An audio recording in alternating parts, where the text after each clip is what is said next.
Senhoras e senhores, mais uma vez o programa da Rádio Justiça do Supremo Tribunal Federal.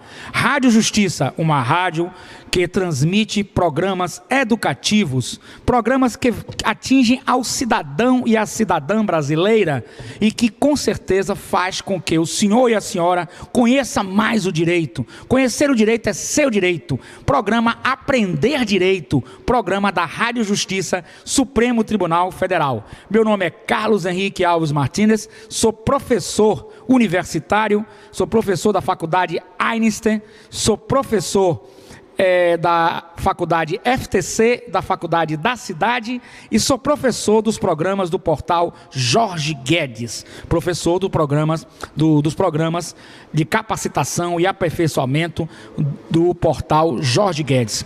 Rendo homenagem à direção da Rádio Justiça por essa iniciativa do programa Aprender Direito e o Supremo Tribunal Federal, as suas excelências, os ministros e a sua excelência, o presidente, sua excelência, Dr. Ricardo Lewandowski, por essas iniciativas muito boas, tanto da Rádio Justiça como da TV Justiça. Programa Aprender Direito. Hoje nós estamos com o tema, voltamos à nossa série de aulas, né, que tratam do direito tributário com ênfase em psicologia jurídica. Direito tributário com ênfase em psicologia jurídica. Porque o direito é um comportamento de dever ser. E esse comportamento de dever ser, ele tem que estar ligado à psicologia. Porque a psicologia é o estudo do comportamento humano. E a psicologia jurídica, ela é uma junção perfeita com o direito. E principalmente com o direito tributário em diversos aspectos. Bom, vamos lá. Os assuntos que nós vamos tratar hoje são o sujeito ativo na relação tributária. Quem seria o sujeito ativo na relação tributária? Não é? Na relação obrigacional. Relação tributária obrigacional que gera o crédito. Então, vamos lá. Segundo o artigo 119 do Código Tributário Nacional, certo? Que nós vamos fazer, então, a leitura deste artigo. Podem se levantar os acadêmicos de direito da Faculdade FTC para fazer a leitura deste artigo. Eu sou Valdenir Guimarães, acadêmico do 9º semestre do curso de Direito da Faculdade FTC. O artigo 119 do Código Tributário Nacional diz que o sujeito ativo da obrigação é a pessoa jurídica de direito público, titulada a competência de exigir o seu cumprimento. Então, na realidade, nós estamos vendo que o artigo 119 do Código Tributário Nacional, ele diz, conforme o nosso querido acadêmico Guimarães nos disse, que o sujeito ativo da obrigação tributária é a pessoa jurídica de direito público, não pode ser direito particular. Por que não pode ser direito particular? Por quê? Porque só quem pode cobrar tributos são as pessoas de direito público, titular da competência para exigir o seu cumprimento. Significa dizer que esse direito público aqui, titular da competência para exigir o seu cumprimento, significa que aquele direito público, aquele ente tributante, né, na sua esfera de competência, que pode fazer, porque ele vai invadir o patrimônio do particular, ele vai cobrar coercitivamente, ele vai cobrar de forma compulsória. Ele não vai cobrar pedindo, o senhor pode pagar imposto? Não, o senhor deve pagar imposto. Atendidas as hipóteses de incidência, atendidas as questões determinadas em lei, pelo princípio da legalidade que nós vimos no programa anterior, você é a pessoa jurídica de direito público titular da competência para exigir o seu cumprimento. Existe a exigência do seu cumprimento. Tem que exigir, tem que cumprir, tem que pagar. Então, para isso, tem que ter uma pessoa de direito público que seja titular da competência para exigir o seu cumprimento. Nosso querido Alcides, quer algum comentário sobre isso que é importante, sobre esse poder de coerção, poder de coercitividade, o poder de coação do fisco invadir o patrimônio? Aí pode se levantar para atender ao nosso chamado. Meu nome é Alcides, eu sou aqui da Faculdade FTC. E um bom dia aí aos ouvintes da Rádio Justiça. Eu estou aqui para fazer um comentário sobre a questão do sujeito ativo, né? E também sobre a questão do poder de coação, de império do Estado. Eu observo o seguinte, que na questão do polo ativo, né, do sujeito, nessa questão obrigacional, a gente tem, eu andei verificando, que a competência, né, legislativa, né, que, constando no artigo 175 da Constituição, prevê que a União, os estados, o município e o Distrito Federal são os responsáveis, têm a competência para legislar através de lei ordinária na questão da criação do tributo.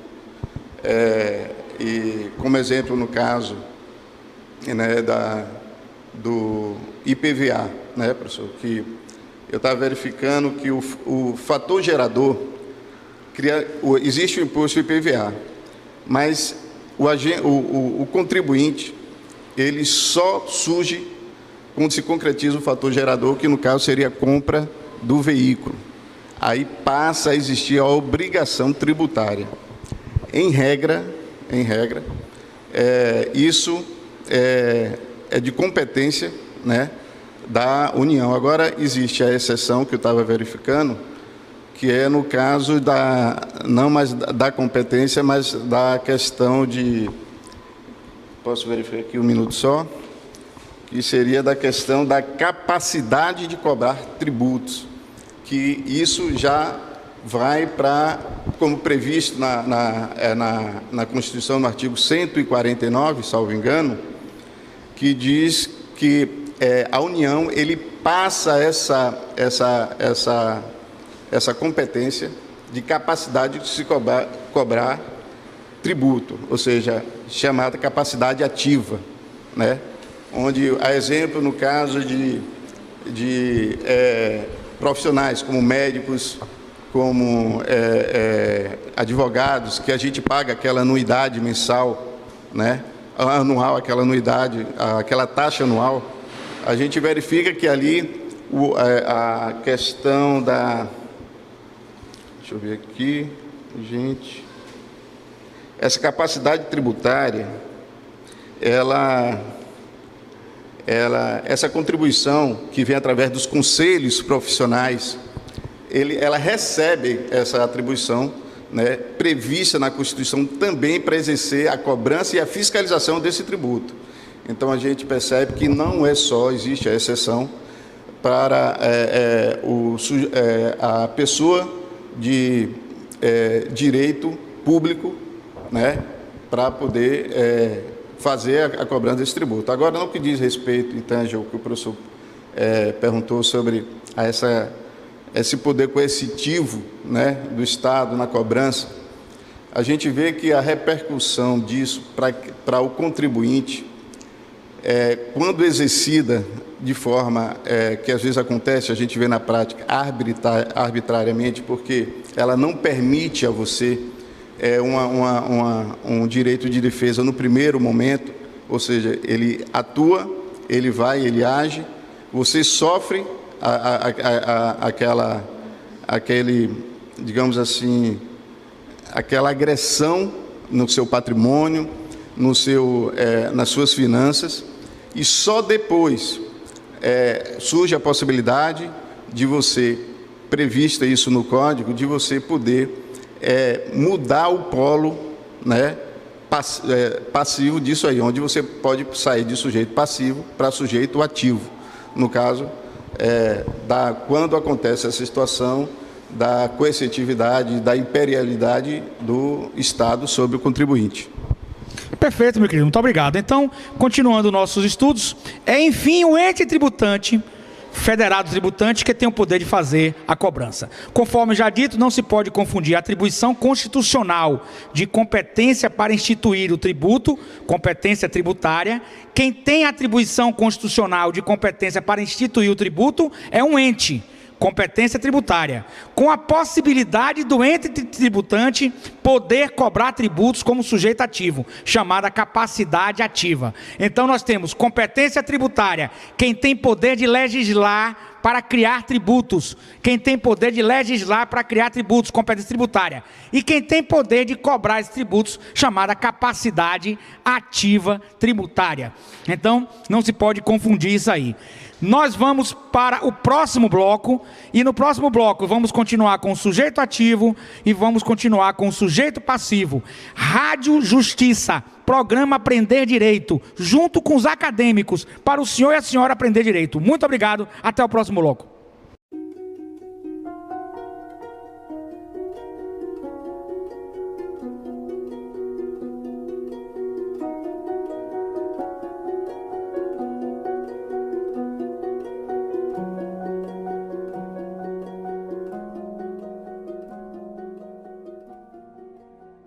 O próximo bloco, Rádio Justiça, programa Aprender Direito, né? Professor Carlos Henrique Alves Martinez, professor da FTC, professor da Faculdade Cidade, professor dos cursos de capacitação e aperfeiçoamento do portal Jorge Guedes. Muito obrigado ao ouvinte da Rádio Justiça. Conhecer o direito é seu direito. Vamos continuar com o nosso direito tributário com ênfase em psicologia jurídica. Então já aprendemos que a competência para instituir o tributo é uma competência tributária, porém, existe a capacidade ativa tributária, que é a capacidade para cobrar. São duas competências e duas capacidades diferentes. Prosseguindo, já o nosso Alcides tinha falado que o fisco invade seu patrimônio, e o fisco invade através de uma ação de execução, depois que ele emite a CDA, certidão da dívida ativa, que deve conter certeza, liquidez e exigibilidade. E ele passa por um processo administrativo que ele mesmo julga. E ele já entra. E você, o cidadão, o senhor e a senhora contribuinte, tem que entregar um bem à penhora para entrar com embargo de execução. Mas o senhor também tem ações que o senhor pode entrar contra o fisco, né? Em tese, o polo ativo é do fisco, né? E o polo passivo do contribuinte, em tese. Porque o contribuinte pode ter também uma situação que ele tenha pago impostos a mais. E ele pode exigir isso na justiça. Pode se inverter o polo. Ele pode entrar no polo ativo. E o fisco no passivo. Pode ser também que nós tenhamos uma situação de que o contribuinte entre com ações declaratórias, ações anulatórias da CDA de débito fiscal e outras, que é direito do contribuinte de ajuizar uma ação contra o fisco. Só em Roma Antiga nós não poderíamos fazer isso. Hoje, no Estado Democrático de Direito, nós podemos fazer isso. Então, o sujeito ativo é muito importante. E aqui nós temos o polo ativo ou passivo da relação jurídica processual pode alternar-se da seguinte forma: o contribuinte pode figurar no polo ativo processual jurídico quando ingressa com uma ação em face do fisco. A exemplo de ações declaratórias e ações anulatórias, né, de débito fiscal ou de impugnação à CDA, certidão da dívida ativa. A certidão da dívida ativa, ela deve conter no processo administrativo, processo de lançamento, até se atingir o crédito tributário, ela deve conter liquidez, ou seja, um valor certo, líquido. O que é um valor líquido? É um valor já apurado, um valor já depurado, um valor exato.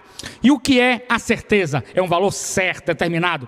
E o que é a exigibilidade? Ela está dentro de todas as hipóteses de incidência, de fato gerador, de todo, cumprimento de toda a legislação, para que este título tenha o quê? Legitimidade, ele tem o poder de coerção do ente tributante para invadir o patrimônio, para cobrar o contribuinte o que lhe é devido. Então, na realidade, se a dívida ativa não contiver esses requisitos, nós poderemos sim entrar com diversas ações, dentre elas as declaratórias, as anulatórias, enfim, a exceção de pré-executividade e outras ações cabíveis que visam coibir aquela cobrança judicial do fisco. E aí nós podemos inverter a relação jurídica, porque se o fisco não tiver ainda entrado com ação de execução fiscal, o contribuinte entrando, ele ficará no polo ativo.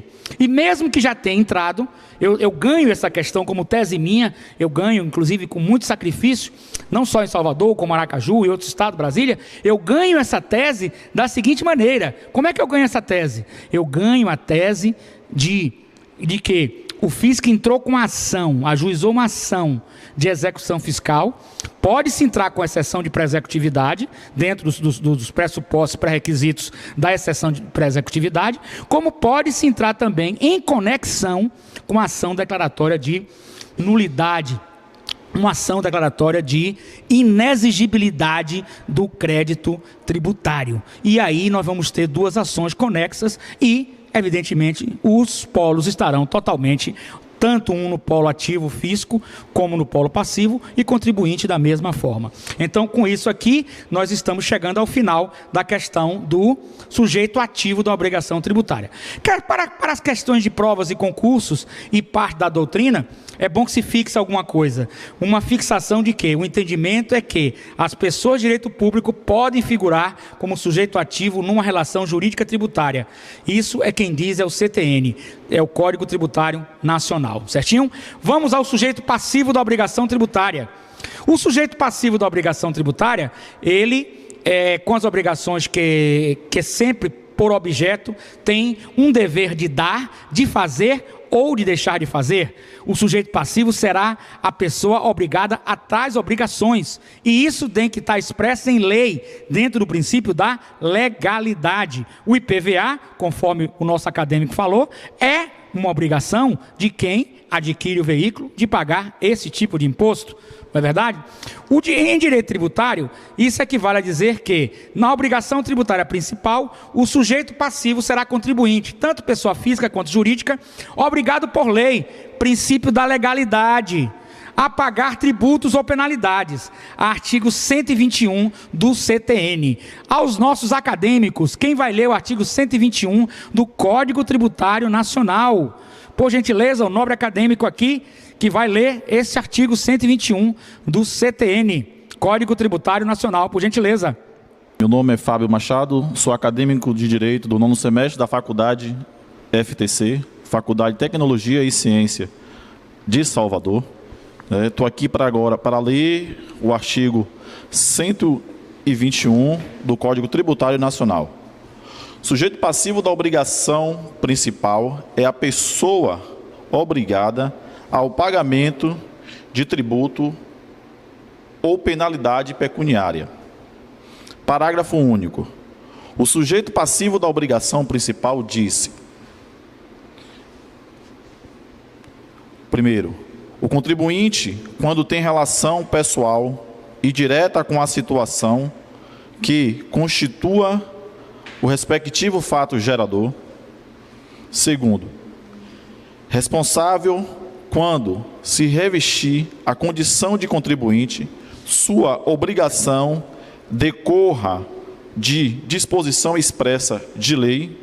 Na questão da leitura por parte do colega aqui sobre o artigo 121, ele trata da questão do sujeito passivo da obrigação da forma direta e indireta. A forma direta é quando o fator gerador cria a obrigação direta ao contribuinte, como no caso eu citei aqui, há minutos atrás, a questão do IPVA, quando se compra o carro e ele passa a ter essa obrigação, ele cria esse relacionamento, esse vínculo direto. Então, o artigo 121, no inciso 1º, fala sobre isso. Agora, a questão do inciso 2 fala sobre, quando diz assim: é responsável quando, sem revestir de condições de contribuinte, sua obrigação decorre da disposição expressa em lei. Ou seja, como eu tratei aqui recentemente, a pessoa, por previsão em lei, ela tem a responsabilidade, né, sobre essa questão da cobrança do tributo. Eu vou citar um exemplo aqui no caso da empresa, que ela tem a responsabilidade ao pagamento do salário do funcionário, ela tem que fazer o desconto, reter o imposto de renda. Então, ela tem, apesar dela não ser a pessoa principal do fator gerador, mas ela tem essa responsabilidade prevista em lei. Então, seria a pessoa que tem ela vai exercer o polo passivo indireto dessa relação tributária. Perfeito. Então, prosseguindo nossos estudos, nós temos que a cobrança desse tributo será feita obrigatoriamente dentro do princípio da atividade plenamente vinculada. O que é atividade plenamente vinculada? Que se diferencia da discricionariedade. A atividade plenamente vinculada é aquela atividade que está dentro dos ditames da lei. Certo? O ente tributante, aquele que vai arrecadar, ele tem que fazê-lo dentro dos ditames da legalidade, da isonomia, da igualdade, não pode fazer diferenciações e não pode fazer o seu bel prazer, tem que fazer seguindo exatamente o que está a lei. Isso se chama atividade plenamente vinculada, que se diferencia da discricionariedade. A discricionariedade, por exemplo, é quando um prefeito ou um governador resolve construir uma ponte, ou resolve construir uma estrada. Ele tem o poder de oportunidade e conveniência, o que é oportuno e o que é conveniente para a coletividade. Já no caso do direito tributário, que é uma invasão ao patrimônio do particular, ele está diretamente à atividade plenamente vinculada. Ele se vincula à lei, à legalidade, à isonomia, à igualdade, à capacidade contributiva, que tiver expressa em lei, se tiver expressa em lei, ao não confisco, tudo que nós estudamos na aula passada, certo? Então, por todo o exposto, se fala em contribuinte de fato, aonde estão enquadradas as pessoas que sofrem a incidência econômica do tributo, as pessoas que sofrem a incidência econômica do tributo. Quem são essas pessoas? Vamos dar um exemplo. Todo mundo que compra Coca-Cola.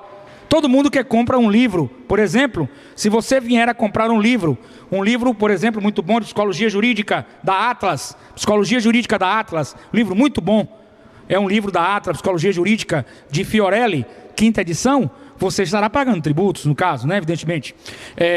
Embora existam algumas isenções para livros, mas existe papel, existe toda uma engrenagem na indústria que pode chegar até o livro. Mas se você comprar um veículo, se você comprar uma Coca-Cola, se você comprar uma alimentação, você está pagando tributo. Então você é consumidor de fato, porque você tem uma incidência econômica do tributo. Mesmo que formalmente você não integre, não haja integração sua na relação jurídico-tributária instaurada. Não havendo a integração na relação jurídica tributária instaurada, você é um contribuinte de fato. No caso do contribuinte de direito, este encontra-se enquadrado na relação jurídica tributária, instaurada. Relação jurídica tributária instaurada. Aí você tem o contribuinte e você tem o fisco. Você diretamente deve ao fisco. Aí você é o contribuinte de direito, certo? Então, em tese, o contribuinte de direito está no polo passivo. Então, o contribuinte de fato é um, não é? E o contribuinte de direito é outro. Então, existe essa grande diferença. Eu gostaria de ouvir o Guimarães na questão do contribuinte de fato e o contribuinte de direito. Em breves palavras, que já estamos para encerrar esse bloco.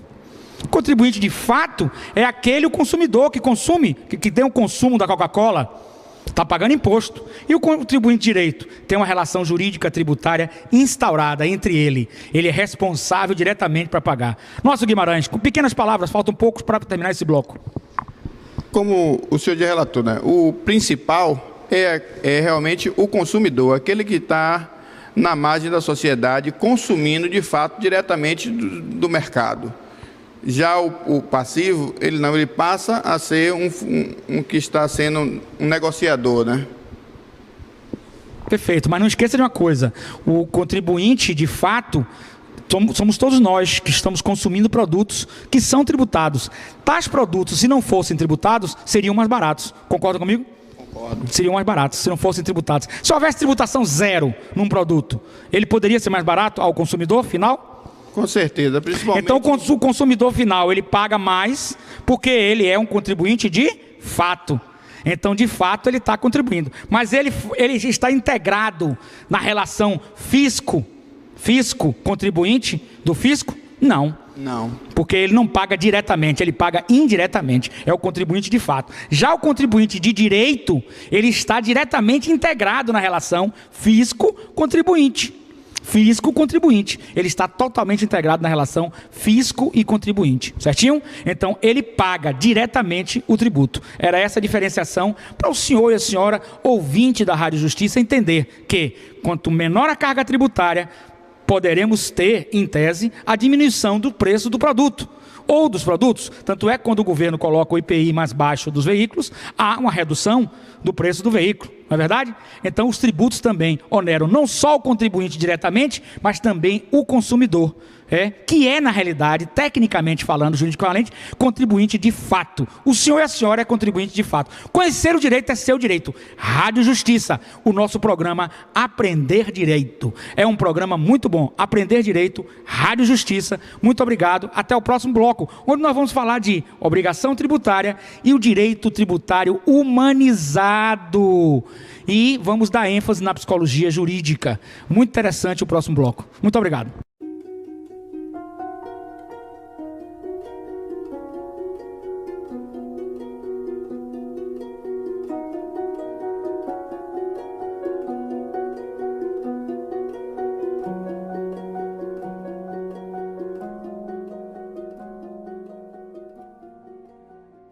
Prosseguindo, Rádio Justiça, o nosso programa Aprender Direito. Eu sou Carlos Henrique Alves Martínez, sou professor de Direito e Psicologia Jurídica, sou professor da Faculdade Cidade, sou professor da FTC e sou professor dos programas de capacitação e de aperfeiçoamento do portal Jorge Guedes. A Rádio Justiça, através do programa Aprender Direito, leva ao senhor e à senhora, junto com a participação dos acadêmicos, uma informação qualificada, uma informação de forma educativa, para que o senhor e a senhora conheçam o seu direito. Conhecer seu direito é seu direito, tem o direito de conhecer o direito e exercê-lo e aplicá-lo. E agora nós estamos com um tema desse bloco de aulas, que se referem ao direito tributário, com ênfase em psicologia jurídica. E aí nós vamos à obrigação tributária. Nós já tínhamos falado, a obrigação tributária, o direito das obrigações é estudado no direito civil. Direito civil. Então, sendo no âmbito desse ramo jurídico que se deve buscar o conceito de obrigação. Então, assim definiu a obrigação o professor Washington de Barros. Vamos à definição dele. Obrigação é uma relação jurídica de caráter transitório. Por que a obrigação é uma relação jurídica de caráter transitório? Por quê? Porque existe um credor e um devedor. A partir do momento que o crédito for satisfeito, que for pago, acabou. A mesma coisa no direito tributário. É uma relação jurídica de caráter provisório, transitório. Porque a partir do momento que o contribuinte pagar o tributo, honrar o compromisso com o fisco, estará encerrada a obrigação. Então, obrigação é uma relação jurídica de caráter transitório, estabelecida entre devedor e credor, e cujo objeto consiste numa prestação pessoal econômica. Pessoal econômica. Para o fisco também pessoal econômica, porque a cobrança do tributo é através de uma arrecadação pecuniária, certo? Positiva ou negativa, obrigação de fazer ou de não fazer, devida pelo primeiro ou segundo ao credor, o credor. O devedor deve ao credor, garantindo-lhe o adimplemento através do seu patrimônio. Então, seu patrimônio responde pela dívida, o patrimônio do devedor tributário responde pela dívida, para que ele se torne adimplente, para que haja o adimplemento, ou seja, para que haja a adimplência. É preciso e não ocorra a inadimplência. Então, o que ocorre? O adimplemento é também regulado pela invasão do patrimônio do devedor. A relação jurídica tributária é eminentemente obrigacional, tendo como credor, em tese, um ente público, União, Estado, Distrito Federal e ou municípios, ou outra pessoa de direito público que tenha capacidade ativa, já estudamos capacidade ativa, de cobrar tributos. Assim, em face da obrigação tributária, o Estado ainda não pode exigir o pagamento do tributo. A partir do momento que se cria uma relação de obrigação tributária, o Estado não pode pagar o tributo. E por que o Estado não pode pagar o tributo? Porque ele depende de transformar essa relação obrigacional num crédito tributário. E esse ápice vai ocorrer depois do processamento, dos atos inerentes ao lançamento, até chegar ao crédito tributário. Assim, depois de formado o crédito tributário, se forma o vínculo jurídico de natureza obrigacional, por força do qual o Estado, sujeito ativo, pode exigir do patrimônio do particular, contribuinte ou responsável, sujeito passivo, o pagamento do tributo. E o pagamento do tributo, o que é? É o objeto da relação obrigacional. A relação obrigacional no direito tributário, ela tem um objeto. Esse objeto que é o pagamento do tributo. No pagamento do tributo, nós temos a obrigação principal e acessória. E aí, nosso querido Alcides vai falar sobre essa obrigação acessória e principal, principalmente nas questões dos livros tributários, né? da confecção desses livros, da apresentação da declaração de imposto de renda, que nós já estamos estudando sobre isso.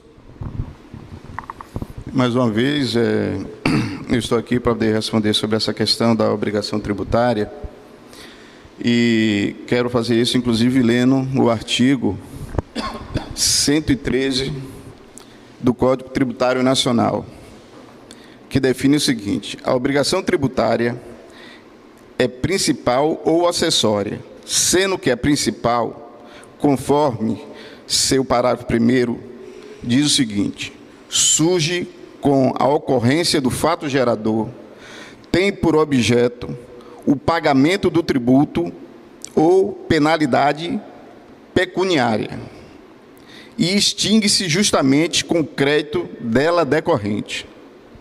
E a acessória, conforme o parágrafo 2º, decorre da legislação tributária e tem por objetivo as prestações positivas ou negativas, nelas prevista no interesse da arrecadação ou fiscalização dos tributos, cabendo ainda uma conversão da acessória em principal, quer dizer, existe a possibilidade dela se tornar principal, a acessória, e sempre que aquelas versarem sobre penas pecuniárias no tocante ao parágrafo 3º.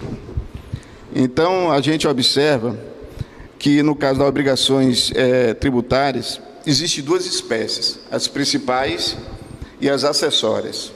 A principal é aquela que é gerada, tem como fato gerador a relação direta do contribuinte, né, quando ele faz, como foi citado aqui, eu já citei a questão do IPVA, onde ele compra o carro e nasce aí essa relação direta da obrigação. E a acessória, que a gente pode descrever aqui, seria como a questão dos livros fiscais, onde as empresas têm que fazer os lançamentos ali, naquele livro fiscal. Ali seria uma obrigação, uma obrigação tributária acessória, né? E isso de caráter positivo. E de caráter negativo seria o não lançamento de uma nota dessa no livro. Ou seja, ele estaria, na verdade, havendo ali uma sonegação sobre aquele determinado produto e aquele imposto, né? É isso. Perfeito. Então, a obrigação de não fazer é a obrigação que você não pode deixar. A obrigação de fazer, você tem que fazer, e a de não fazer, você está obrigado de forma negativa, conforme foi dito. Agora nós vamos passar para a questão do direito tributário humanizado, com ênfase em psicologia jurídica. É um assunto muito interessante, porque o direito fica muito no seu segmento formal, mas o direito também tem que ir, além do positivismo, além do formalismo, ele tem que ir para a psicologia, para o comportamento humano. O ser humano é singular, é específico. Uma pessoa só nega porque é um psicopata, outra pessoa só nega porque não pode pagar, outra pessoa só nega e fica endividada e cai em depressão. Então nós vamos estudar um pouco isso nesse bloco, que significa o direito tributário humanizado, com ênfase em psicologia jurídica. E aí nós temos a psicologia, existe uma triade, e essa triade, esses três pilares, dentro do estado depressivo. Nós vamos aqui trabalhar um pouco no estado depressivo. A primeira questão da triade no estado depressivo, nós vamos falar da triade cognitiva, que são os conhecimentos, resolução de problemas, raciocínios, pensamentos e o racional do ser humano. O ser humano tem racionalidade, o ser humano resolve problemas. E o ser humano tem que estar em contato com a realidade. A realidade é uma forma de olhar o mundo compartilhada. Se todo mundo vê uma barata numa sala, A barata existe. Se somente um vê a barata numa sala, essa barata não existe, aquela pessoa estaria tendo, em tese, uma alucinação ou um delírio. Então, nós temos que a cognição tem que estar dentro da realidade. E quando a pessoa cai em depressão, né, é afetada esse lado da sua cognição. Ela passa a ver o mundo de forma mais pessimista, de forma mais negativa, de que ele está indo para o fundo do poço. E aquela pessoa que deve tributos e é uma pessoa honesta, eu tenho um constituinte que deve muito tributo e é uma pessoa honesta, de 83 anos, ele simplesmente está em depressão, porque ele quer pagar, mas não tem mais como pagar.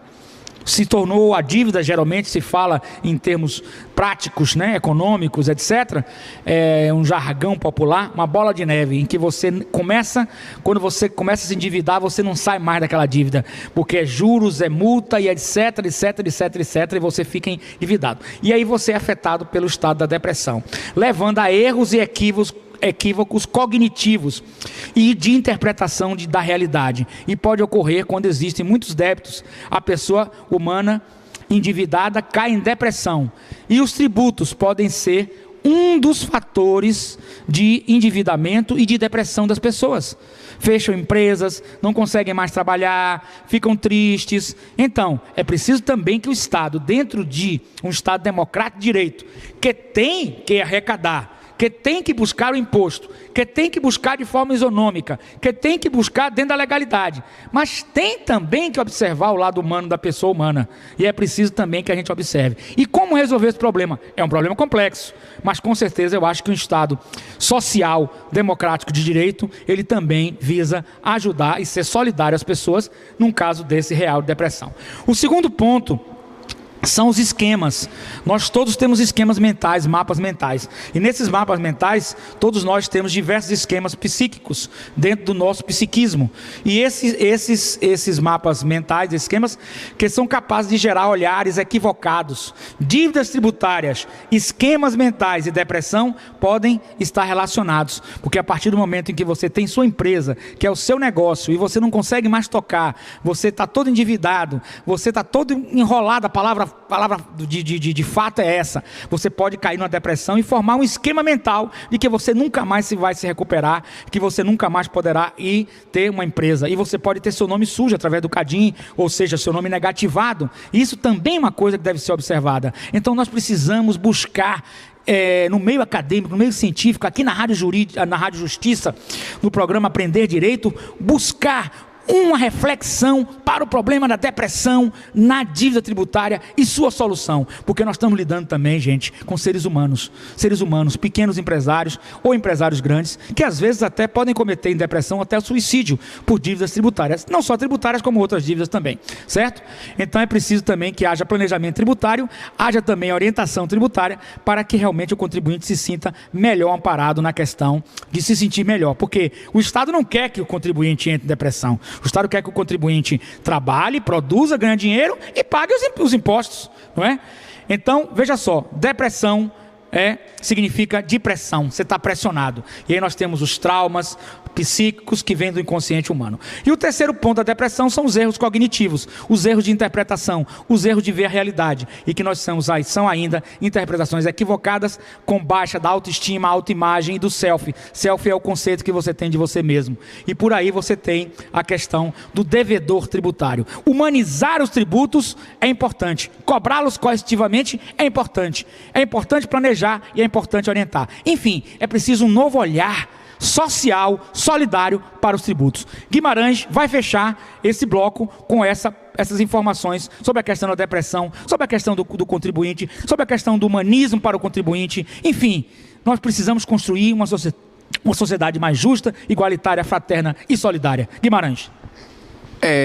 O Estado, no seu poder de tributar, deve de forma humana, solidária, constituir com a sociedade uma forma que possa colaborar com que os contribuintes compreendam a necessidade dessa obrigação, porque através dessa obrigação é que vai ser beneficiada as camadas, né, sociais, e que seja parceira.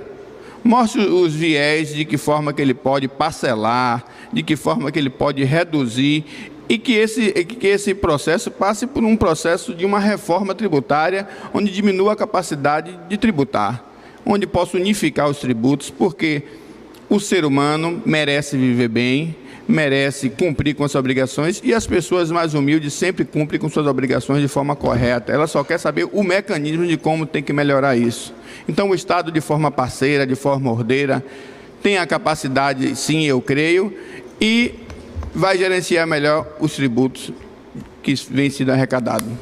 Rádio Justiça. Rádio Justiça, programa Aprender Direito. Muito obrigado. Até o próximo programa. O senhor e a senhora com informação qualificada, educação para o nosso povo, para a nossa sociedade, principalmente no conhecer o direito. Conhecer o direito é seu direito. Rádio Justiça, programa Aprender Direito. Muito obrigado à direção da Rádio Justiça, muito obrigado ao Supremo Tribunal Federal, muito obrigado ao senhor e à senhora que está nos ouvindo nesse programa, e até o próximo programa nosso, nessa sessão, nesse bloco de Direito Tributário com ênfase em Psicologia Jurídica. Muito obrigado aos acadêmicos, muito obrigado a todos.